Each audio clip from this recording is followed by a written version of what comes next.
বীরভূমের একটি গ্রাম, কংক্রিটের রাস্তার পাশে ধানের ক্ষেতের এক কোণে ডাঁই করে রাখা হয়েছে মাটি। ব্যাপারটা কি? কাছে গিয়ে দেখলাম ইঁদারা খোঁড়া হচ্ছে।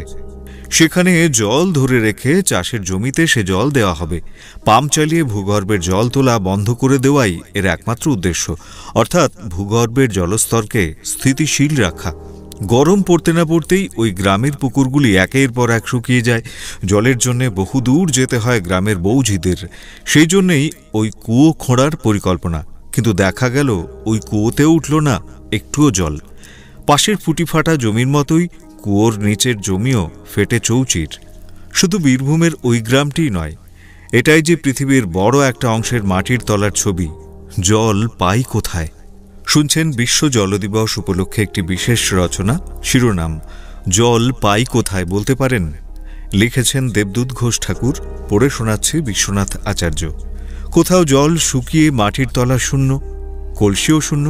আর যেখানে এখনো কিছুটা জল মাটির তলায় রয়েছে, সেখানে এখনো জল নষ্টের প্রতিযোগিতা চলছে।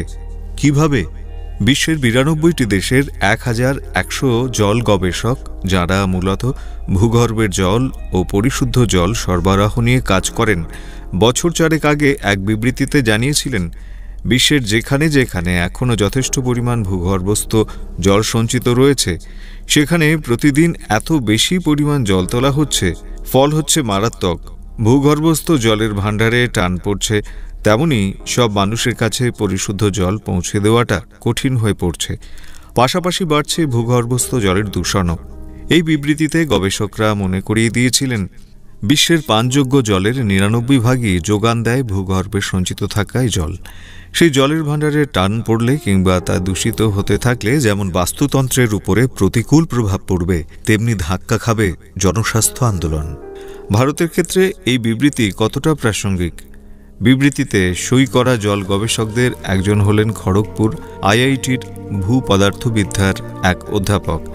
এক সাক্ষাৎকারে তিনি সেই সময় বলেছিলেন, বিশ্বে একসময় ভূগর্ভস্থ জলের ভাণ্ডার ছিল ভারত, কিন্তু দীর্ঘদিন ধরে অনিয়ন্ত্রিতভাবে সেই জল তুলতে তুলতে আমরা এমন অবস্থায় এসে পৌঁছেছি, বেশ কয়েকটি এলাকায় সারা বছর ভূগর্ভস্থ জল মেলে নামমাত্র।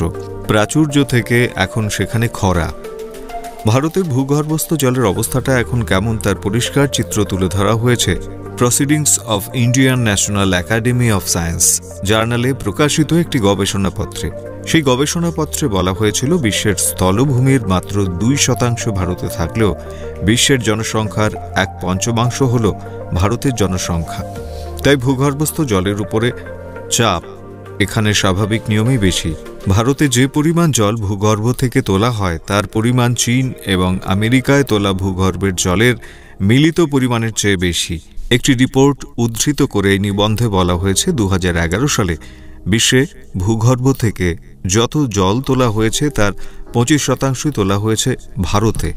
এই নিবন্ধে আরও বলা হয়েছে, ভারতে ভূগর্ভস্থ জলের উত্তোলন এবং ভূগর্ভে মোট জলের পরিমাণের অনুপাত 0.8, অর্থাৎ ভূগর্ভে যে পরিমাণ জল মজুদ থাকছে তার শতকরা 80% তুলে নেওয়া হচ্ছে।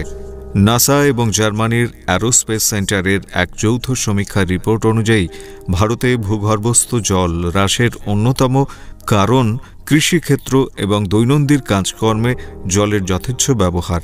ভারতের মতো কৃষি প্রধান দেশে ধান এবং গম চাষে যে পরিমাণ ভূগর্ভস্থ জল খরচ হয়, জলবায়ু পরিবর্তনের ফলে সেই পরিমাণ বৃষ্টিপাত না হওয়া জল সমস্যা বেড়েই চলেছে। এখন প্রশ্ন হল, সেই জল যাচ্ছে কোথায়?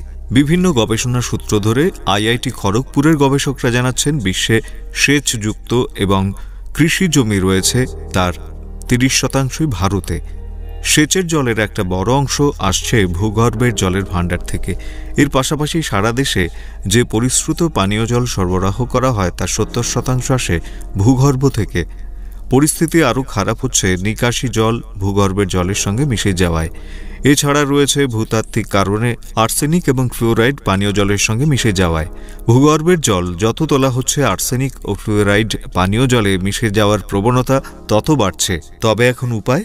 কেন্দ্রীয় জলসম্পদ ও গ্রাম উন্নয়ন মন্ত্রকের একটি সিদ্ধান্ত বলছে, জল গবেষকদের পরামর্শ মতো 100 দিনের কাজের প্রকল্পের ৭৫% ভূগর্ভে জল সংরক্ষণ প্রকল্পে ব্যয় করার সিদ্ধান্ত নিয়েছে কেন্দ্রীয় সরকার। ভূগর্ভে জল ফিরিয়ে দেওয়ার বেশ কয়েকটি প্রকল্প তৈরি করেছে কেন্দ্রীয় জল সংরক্ষণ ও গ্রাম উন্নয়ন মন্ত্রক। তার মধ্যে রয়েছে জ্যোতি গ্রাম যোজনা, প্রধানমন্ত্রী কৃষি সিঞ্চানি যোজনা এবং জলশক্তি অভিযান। কেন্দ্রীয় সরকারের দেওয়া তথ্য বলছে ওইসব প্রকল্প কার্যকর করে ইতিমধ্যে ফল পেয়েছে গুজরাট, মহারাষ্ট্র এবং অন্ধ্রপ্রদেশের বেশ কিছু এলাকা। এ তথ্য আমরা জানতে পারি নাসা ও খড়গপুর আইআইটির যৌথ গবেষণায়। বেশ কিছু এলাকা যেখানে জলের জন্য এখনও মানুষকে হাপিত্তেশ করে বসে থাকতে হয়।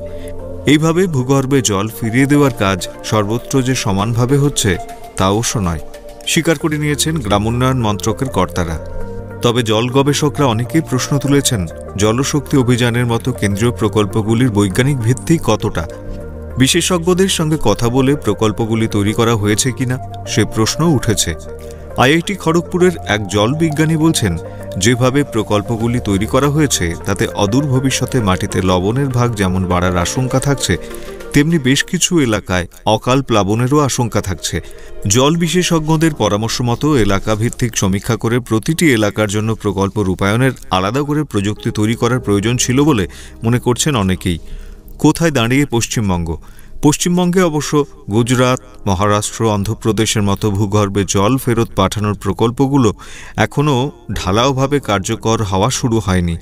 রাজ্য সরকারের জল ধরো জল ভরো প্রকল্পে পুকুর কাটার মধ্যে দিয়েই চলছে ভূগর্ভে জল ফিরিয়ে দেওয়ার চেষ্টা। কেন্দ্রীয় জলসম্পদ মন্ত্রক এবং রাজ্যে জল সম্পদ মন্ত্রক উভয়ই মনে করছে যে পশ্চিমবঙ্গে এখনও মাটির নিচে পর্যাপ্ত জল রয়েছে, তাই জল নিয়ে তেমন উদ্বেগের কিছু নেই। কিন্তু ভুললে চলবে না যে সব রাজ্য মাটির তলা থেকে সর্বাধিক জল তুলছে তাদের মধ্যে পশ্চিমবঙ্গ রয়েছে প্রথম সারিতে। সেই জল মাটির তলায় পৌঁছে দেওয়ার কাজ এখনই শুরু করতে হবে, না হলে কিন্তু ভবিষ্যতে ভুগতে হবে পশ্চিমবঙ্গকেও। মহারাষ্ট্র, গুজরাট, বিহার, অন্ধ্রপ্রদেশ ভূগর্ভে জল ফিরিয়ে দেওয়ার প্রকল্পগুলি শুরু করেছে সেখানে জল নিঃশেষ হয়ে যাওয়ার পরে। সেই অবস্থার জন্য পশ্চিমবঙ্গকে বসে থাকলে হবে না। মনে রাখতে হবে, এখন ভূগর্ভস্থ জলে মিশে রয়েছে আর্সেনিক এবং ফ্লুওরাইড, তাই পশ্চিমবঙ্গের সংকট অন্যদের থেকে বেশি। ভূগর্ভস্থ জল সংরক্ষণ আইনের মাধ্যমে ভূগর্ভের জলের ব্যবহার নিয়ন্ত্রণ করা সম্ভব। পশ্চিমবঙ্গ সহ অন্য বেশ কয়েকটি রাজ্যে এ ধরনের আইন রয়েছে। এই আইনের মূল কথা হল ভূগর্ভের জল যত্রতত্র তোলা যাবে না। এর ফলে মাটির নিচে জলশূন্যতা তৈরি হতে পারে, যা থেকে মাটিতে বালির পরিমাণ বেশি হওয়ার আশঙ্কা দেখা দিতে পারে। এসব ক্ষেত্রে শহরাঞ্চলে বাড়িতে ফাটল ধরা বা বাড়ি ধসে পড়ার সম্ভাবনা প্রবল।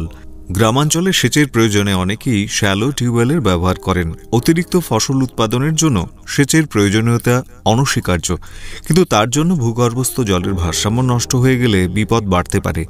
ভূগর্ভস্থ জল সংরক্ষণ আইনে মূলত শ্যালো টিউবওয়েলের ব্যবহারের উপরই গুরুত্ব দেওয়া হয়েছিল। দুর্ভাগ্যের বিষয়, কৃষকদের প্রয়োজনে অনেক সময়ই আইন প্রয়োগের ক্ষেত্রে সরকার অনেক নমনীয় ভূমিকা পালন করেন। শহরাঞ্চলে বিভিন্ন কর্পোরেশনের এ ব্যাপারে আইন রয়েছে, কিন্তু তা মানা হয় কি? কলকাতা পুরসভার বিল্ডিং আইন বলছে বহুতল বাড়ির নকশা মঞ্জুর করার সময় ভূগর্ভে জল ফেরানোর রেইন ওয়াটার হারভেস্টিং প্রকল্প তৈরির অঙ্গীকার করতে হবে, নচেত নকশা মঞ্জুর হবে না। প্রতিশ্রুতি সার, সেই প্রকল্প কার্যকর হয় না। উল্টে অধিকাংশ বহুতল গভীর নলকূপের সাহায্যে মাটির তলা থেকে গ্যালন গ্যালন জল তুলছে। পুরসভার পরিশোধিত জলও তারা নামমাত্র ব্যবহার করছে, ফলে চাপ পড়ছে ভূগর্ভস্থ জলে। এর ফল হতে পারে মারাত্মক। অতঃকিম নীতি আয়োগের রিপোর্ট থেকে আরও জানা যাচ্ছে আগামী 2030 সালের মধ্যে বিশুদ্ধ পানীয় জলের প্রবল সংকটে পড়বেন 40%-এরও বেশি ভারতীয়। ভারতের ইতিহাসে এরকম ঘটনা আগেও কখনো ঘটেনি। নীতি আয়োগের সূত্রের ব্যাখ্যা, সাম্প্রতিক একটি বছরে প্রায় 200 দিন ছিটে ফোঁটা বৃষ্টির মুখ দেখেনি চেন্নাই। শহর জুড়ে দেখা গিয়েছিল জলের হাহাকারের চিত্র। শুকিয়ে গিয়েছিল 3টি নদী, 4টি জলাশয়, 5টি জলাভূমি। গবেষকেরা বলছেন ভূগর্ভস্থ জল হ্রাসের আরেক কারণ ব্যাপক হারে বৃক্ষচ্ছেদন। চেন্নাইয়ের একটি গবেষণা সংস্থার দেওয়া তথ্য অনুযায়ী ব্যাপক হারে শিল্পায়ন এবং শহরায়নের ফলে চেন্নাইয়ের বৃষ্টির জল সংরক্ষণ করার একমাত্র প্রাকৃতিক জলাভূমি পাল্লি কারানাইয়ের আয়তন বর্তমানে 593 হেক্টরে এসে দাঁড়িয়েছে, যা 1900 সালে ছিল 6,000 হেক্টরের কাছাকাছি। কেন্দ্রীয় ভূগর্ভস্থ সংস্থার সমীক্ষা বলছে ভারতে 40% জলের উৎস ভূগর্ভস্থ জল। গ্রেটার চেন্নাইয়ে প্রতিদিন জলের খরচ হয় প্রায় 1,40,000 কোটি লিটার, কিন্তু সেই চাহিদার 1% পূর্ণ করা যায়নি এবার। কর্ণাটকেও ছবিটা মোটামুটি একই। পানীয় জলের অভাবের জন্য সাময়িকভাবে বন্ধ রাখা হয়েছে স্কুল। জলের অভাবে চাষবাসের ক্ষতি হয়েছে প্রচুর। এক বেসরকারি সমীক্ষা জানাচ্ছে খরার প্রভাব পড়েছে 82 লক্ষ কৃষকের উপরে। তাছাড়া কলকারখানা থেকে বার হওয়া দূষিত বর্জ্য পদার্থ ভূগর্ভস্থ জলকে ক্রমাগত ঠেলে দিচ্ছে দূষণের দিকে। পরিশ্রুত জল হয়ে উঠছে বিষাক্ত। রাজধানী দিল্লিও তীব্র জল সংকটের আশঙ্কায় রয়েছে। দিল্লি জল বোর্ড জানাচ্ছে রাজধানী শহরে জল সংকট মোকাবিলার সমস্ত রকম পরিকাঠামোই রয়েছে, কিন্তু বিশ্ব উষ্ণায়নের ফলে বৃষ্টির হার কমে যাওয়ায় নদী শুকিয়ে যাচ্ছে, কমছে মাটির তলার জল। এখন আমরা নিজেরা সচেতন না হলে কিন্তু সামনে ঘোর বিপদ। বিশ্ব জল দিবস উপলক্ষে শুনছিলেন একটি বিশেষ রচনা। শিরোনাম জল পাই কোথায় বলতে পারেন? লিখেছেন দেবদূত ঘোষ ঠাকুর, পড়ে শোনালাম বিশ্বনাথ আচার্য। আপনি শুনছেন রেডিও ম্যাকাউট 90.0 FM।